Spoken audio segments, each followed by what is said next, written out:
Makanya dibutuhkan ulama untuk menjelaskan hikmah-hikmah hukum nopo Islam. Meskipun misalnya kayak sekarang kamu dakwah ya kamu harus tahu seperti itu. Misalnya taruh saja gini, ada satu kampung yang non muslim 500, yang muslim 500. Ini hukum demokratis saja. Ini rungokno tenan, ben para pangeran. Ada satu kampung, misalnya Bedugan sini ya, yang 500 non muslim, yang 500 muslim. Enggak, hukum demokrasi, enggak usah pakai hukum perang. Kemudian yang orang kafir 500 itu atau orang fasik atau apa saja yang enggak soleh, ini papat kabeh. Atau anaknya bojone sitok tapi anaknya aki-aki. Taruh saja misalnya bojone sitok tapi anaknya 10. Berarti 500 kali 10 piro, Mas? Gak iso mesti matematika dene. Piro Kang? 500 kali 10. 5.000. 5.000. Sing wong soleh duwe bojo mok sitok, anake mok loro. Piro? 1.000. Ini andekan nanti pilkades pakai demokratis yang menang kafir. Gara-gara mayoritas ning perapatan yo kafir, ning dalan-dalan yo kafir karena apa? Mayoritas. Di sini dalam konteks seperti ini orang Islam wajib dianak akeh, kabeh haram. Haram tenan dalam konteks yang gambarannya seperti ini. Makanya Nabi ngendikan angkihul waludal wadud fa inni mubahin bikumul umam. Congke nak nikah golek cawe tok sing anake waki. Karena dalam konteks ini kompetisinya mau ndak mau akeh-akehan anak. Janding anak walian. Sing wong Islam anake 10, sing wong kafir anake loro. Ning perapatan ya wong Islam, ning ratan wong Islam, sing nganggur ya Islam. Sing warung ngidul ya. Sehingga kok ning warung dibagi wong Islam. Harus saja sing wong kafir ning warung iku loro, sing wong Islam 10. Wah, akhirnya maca selawat yo tenang, ben ndi ben masjid, ben ndi ben ngaji, tenang ae. Tapi nak walian sing kafir 20, sing Islam loro, apa ning ndi? Kadose badhe mriko. Kan bingung ya. Nah, di sini kenapa Nabi itu kadang unik mengatakan, "Cung kowe anak sing." Lah saiki wong ora ndelok asal usul hukum negara wis Islam kabeh anake tetep akeh lah, akhirnya pengangguran akeh kan. Lah iku jenenge wong sing ra roh usul fikih, wis ngajine wis ora nganggo usul. Jadi nak usul fikih konteksnya seperti itu, cara pandangnya seperti itu. Mulane adinu aklun waladina liman la aklala. Sugih nggih ngoten padha.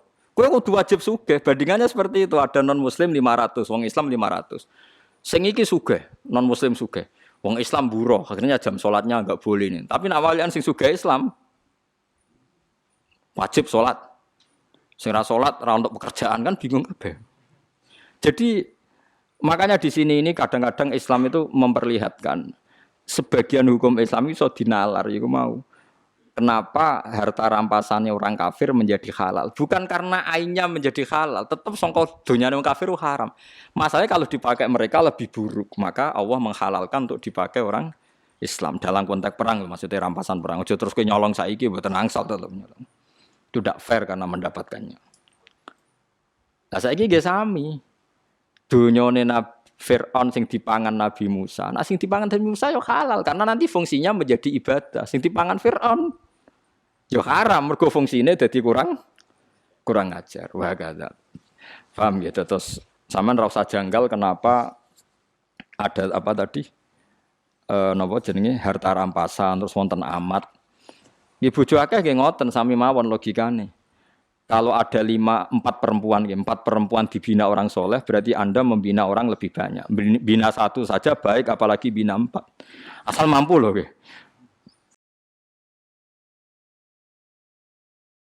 Karena tadi kalau bandingannya 4 perempuan dipimpin orang tidak soleh, berarti ada masalisasi orang tidak soleh. Nah dibina orang soleh, berarti ada masalisasi orang soleh. Ya, tapi syaratnya ojo tambah sitok ucul sito lah, nah itu ras itu papat Kang. Tapi secara akal kita tetap tahu kenapa pernah boleh poligami dan sampai sekarang boleh. Soal rawani nglakoni ora usah ora masalah, itu urusan masing-masing. Tapi tahu logikanya, nggih tahu. Lah hikmah tahu logikanya gak janggal mbek Kanjeng Nabi Muhammad sallallahu alaihi wasallam. Kita sebagai ulama hanya punya kepentingan satu, orang itu tidak janggal dengan nabinya. Kalau bolak-balik matur teng ngaji teng mriki, saya masih ingat betul. Dulu ketika Agim poligami dan akhirnya jatuh, itu sebetulnya enggak masalah. Karena hanya seorang Agim, itu urusan beliau lah. Enggak masalah urusan masing-masing. Yang menjadi masalah kemudian ada satu ada satu media nasional yang terus menyorot tentang jeleknya dan nggak menyebut Agim lagi. Poligami itu buruk, bukti hiperseks, menterlantarkan istri pertama digugat. Semua penulis begitu. Nah itu terselip supaya orang janggal dengan poligami. Nah wis janggal mbek poligami, ben janggal mbek Nabi Muhammad sallallahu alaihi wasallam. Ini yang kita anti. Sebenarnya kalau orang janggal sama Agim pribadi, janggal sama saya, janggal sama Mustafa itu enggak apa-apa. Tapi kalau orang Islam dilatih janggal sama poligami, kemudian janggal sama nabinya. Nah ulama itu punya tugas supaya memaklumatkan itu. Bahwa itu rasional. Karena kalau jumlah orang Islam banyak lebih baik, orang soleh banyak lebih baik. Soal kita tidak berani urusan nggak usah poligami seperti bojo apa meneh. Wah, itu tetap wedi nek iku permanen kan iku. Poligami tetap wedi. Tapi itu seonako itu sesuatu yang berbeda. Lah nek wedi gampang terus nyolong-nyolong nak payu kan ada masalah. Asal payu ae, tapi masalah di belakang. Nah, tapi kalau delian biasanya enggak melahirkan generasi yang baik. Terus rodo idiot anaknya macam-macam mergo kurang warisan, kurang macam-macam. Terus melahirkan generasi pembohong mergo biasa bodoni. Nak wani ya diresepseni. Urun pokoke. Agar sing wani poligami tenanan resepsi tak bayari. Tapi resepsi lho. Oh, coba wani bayar tok ora wani napa? Tak undang kabeh sing ngaji Jalalain. Resepsi tapi syaratnya napa? Wah, kodang tenan. Nak ben perang Brontoyuda. Lho kula nu sering diskusi ngoten karena tadi itu. Aja sampai wong Islam janggal ambek nabinya. Mergo ciri khas nabi itu rasional paling tinggi. Itu tadi, kenapa nabi punya istri banyak? Kenapa nabi menyarankan punya anak banyak? Itu ulama tahu logikanya tadi. Kalau Anda kompetisi di satu kampung, Anda kalah populasi, pasti kalah tradisi. Suatu saat mereka akan dominasi. Tapi kalau kita yang menang, kita yang menciptakan tradisi. Karena kita orang baik, tradisi kita adalah sholat, baca tasbih, ngaji. Nah setelah kita mayoritas ya tidak mendesak poligami. Karena tradisi ini sudah benar. Bahkan kalau kita istri banyak, anak banyak malah melahirkan masalah. Bapak es nganggur kok anaknya akeh, kenapa pengangguran kan? Wong kiai ra kramat nek bojone akeh. Wes ngerti-ngerti ilang sitok butune buling-buling kuru-kuru cilik-cilik wes. Aneh-aneh wae. Tapi apapun itu kita tahu logika sing dibangun para napa? Para napa? Nabi. Eling-eling logika sing dibangun para napa? Nabi. Makanya kula nu anggere dijak ngrasani dukun rapati wani. Gara-gara gini ku, piye-piye awal-awali wong rohno nabi, ku ya barokah dukun. Nggih barokah napa? Dukun.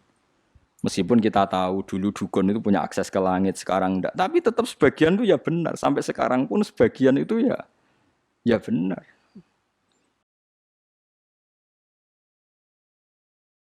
Yang pancen pangeran wis sugih. Sing fasik ya kadang duwe ilmu sing wong saleh nggih gadah ilmu napa? Padha-padha. Mencen pangeran nggih ngoten niku, asal ijek ning donya itu sama kemungkinannya. Nabi Musa ya sekti tenan, tapi jenenge Bal'am yo sekti tenan. Pangeran profesional. Bal'am iku yo gento tenan, wong alim tapi gento. Angger disuap gelem. Disuap kon maksudno Nabi Musa. Dipasutno Nabi Musa bingung ning ora-ora 40 tahun. Pangeran sesuk Nabi Musa curiga, ya Allah kula niku kekasih jenengan kok bingung 40 tahun gara-gara sinten? Jawabe pangeran, mergo kowe dipasutno mbek Ismul Adzam. Sing maksudna sinten? Bal'am jare pangeran. Lah kok mandi? Lho aku wis janji sing nganggo Ismul Adzam tetep mandi senajan to korbane kowe. Pangeran profesional. Fir'aun nganti betah ramangan mergo dene duwe asma bismillah. Rumangsamu Fir'aun gak duwe asma duwe. Nah hizib boten tapi asma gak ada bae. Ya pangeran profesional. Akhirnya Nabi Musa duka. Atas nama kula kekasih jenengan Bal'am aja pateni nak ra melet orang gawa iman. Akhirnya dituruti pangeran Bal'am matine boten iman. Aja jajal wong kafir-kafir, wong jaduk-jaduk sing ora tau salat. Tirakat kados sakmiki teng India nggih jaduk-jaduk tenan. Padahal boten salat. Mergo ya tirakat. Sing santri maca hizib ya jaduk tenan. Lah sing ngabangan tirakat mbek sing santri mangan-mangan yo kalah tenan. Wong pangeran profesional sing tirakat yo luwih mandi timbang sing mboten tirakat. Ya sing ngono sunnahe pangeran. Mau apa sampean? Wong pikirane wong akeh. Nak bener ya bener sing soleh, nak bener ya bener sing soleh. Ya seperti itu. Mulane kalau nganti saat ini buatan pati wani nak komentari dukun ya orang mendesak kayak butuh dukun. Apa dukun iso bener guys? Ya iso bener iso salah. Ora jelas jawabannya. Ya kok padha kiai iso bener iso salah. Nak pas tepaan perintah Allah ya bener, nak ora ya salah. Karena kita ini menghadapi sekian cerita Quran di mana ramalan-ramalane para dukun itu bener. Paham ya ramalane para dukun itu napa? Bener. Pertama Hiroklu ngerti nek ana nabi akhir zaman piyambake ngipi ana wong sunat lungguh ning langit. Terus takok kancane Hazza iku ahli nujum. Iku maknane piye? Sok ben sing mimpin sing ngalahno kowe iku wong sing sunat. Didelok sak donya sing sunat. Ternyata sing diadat sunat wong Arab. Mergo wong Arab di sisa-sisa sunahe Nabi sinten nak ngono nabi ku wong Arab. Digoleki. Digoleki dadi gunjingan krungu wong Madinah, wong Ansor. Wes akhire krungu ana bayi sing jenenge Muhammad yang mulai cilik wis aneh. Wes diburu ape dibunuh mulai umur 9 tahun, 12 tahun wis diburu ape dibunuh. Abu Thalib ngertine ya liwat pendeta Bukhair, ora liwat wong NU atau Muhammadiyah, rumangsa liwat sapa kok. Aneh iku. Ya wis ngono kersane pangeran apa kene. Kita wis mau nampa sampai saiki dalile maulid ya cek nganggo dalil Abu Lahab. Sampeyan delok teng kitab-kitab sing nyunatno maulid. Kitabe sinten mawon, mulai Sayyid Muhammad Habib Zain kula waca sedanten. Termasuk sarai kitab Burdah. Babul Ikhtifal bi Maulidin Nabi. Abu Lahab ku nak Senin siksane diringakno mergo pas lahire Nabi dekne seneng merdekakno Suwaibah Al-Aslamiyah. Akhirnya ulama nak wong kafir hormat lahire Nabi diringakno siksane apa meneh wong Islam. Tapi hormat lah. Kemudian hormat itu wong nafsiri macam-macam. Sing mubalagh niku kudu pengajian ngundang aku, nak orang maulidan. Nah, iku sing mulai subjektif, iki sing mulai subjektif. Nak cara aku ya ora ngono, ciri khas hormat iku urun, ora diuruni, urun dhewe hormat. Ku pengen hormat kok wong liya kon urunan dekne sing pidato terus sing tok semulai. Lah iku dekne batinan niku mboten jelas niku. Di cara kula ya terserah caranya masing-masing, sementing mbuktekno nak nak cara iku subjektif, ya cara iku subjektif. Orang punya caranya sendiri-sendiri. Ya wonten macam-macam, tapi apapun itu sing digo dalil ngene iku. Nggih masuk akal. Mus pipi lahirin Nabi ku alamat apik, mosok ora disambut. Ngaji Nabi tapi ya lucu. Bae wong hebat lah ya lucu. Nate cerita ngeten niku lho paling tak kenang tenan. Nak Nabi niku cerdas tenan. Sahabat-sahabat itu gak pernah terlintas. Niki hadis sahih teng ngene Bukhari teng bab yo dalailil mukjizat ke dalailin nubuwah. Nabi nate guyon ngeten mbek para sahabat. Kowe ora tau mikir kena apa Allah jenakno aku Muhammad. Kan sinten Sayyidah Aminah kan untuk ilham wa sammihi idza wada'tihi Muhammadan di annahu satuhmatun hubba. Muhammad maknane wong sing dipuji. Jare Kanjeng Nabi, "Hei sahabatku, kowe roh sebabe Allah milihna aku jeneng Muhammad." Jare. Napa ya Rasulullah? Ben wong kafir bingung. Lah kok saged bingung? Yal anu namudzammaman wa yastamu namudzammaman wa ana Muhammad. Kau Abu Jahal CS kan muangkel mbek Muhammad. Muhammad pembohong, Muhammad penipu. Padahal kalau mereka kan orang Arab, ngerti anaknya Muhammad orang yang dipuji. Jadi nak nyeluk bingung. Jadi Abu Jahal nak penyeluk Muhammad bingung. Hei orang yang terpuji, kamu itu bohong kan paradok kabeh. Jadi jare Kanjeng Nabi delok lek Allah sayange aku, gawe jenenge bingungno wong kafir. Jadi Abu Jahal, hei orang terpuji, kamu bohong. Kan aneh, kata-kata itu urutannya kan aneh. Hei orang terpuji, kamu bohong. Hei orang terpuji, kamu itu tidak bisa dipercaya. Kan aneh kabeh. Mulane jare Kanjeng Nabi, kowe roh kena apa aku dipilihno jenenge Muhammad. Mergo ben wong kafir iku bingung. Paham ya? Dia sing royo ulama, jadi pilihan jeneng Muhammad gak main-main. Ya akhirnya bingung. Kadzab ya Muhammad. Kue goroh orang yang terpuji kan bingung kabeh. Jadi semuanya harus didesain sedemikian rupa oleh pangeran. Ben Nabi dalam posisi sempurna. Mana kalau nanti saya kira ikhlas Mustafa jenis Mustafa ya perkara niku. Misalnya aku ngamuk sofa santri elek kan tak diterjemahkan, he wong pilihan kowe elek kan aneh kabeh. Lha kula cek gak terima perkara ini. Lah sampean ndak sepaham saya dadi terima wae jane. Itu melukai perasaan kula niku. Tapi ya keben pangeran Rahman ya serapopo ngono wae. Tapi itu masalah. Ya tapi rapopo, mohon mboten napa-napa. Zaman akhir mboten napa-napa. Cuma sampeyan nek anak wis jenakno sing liya lah, sing opo ngono sing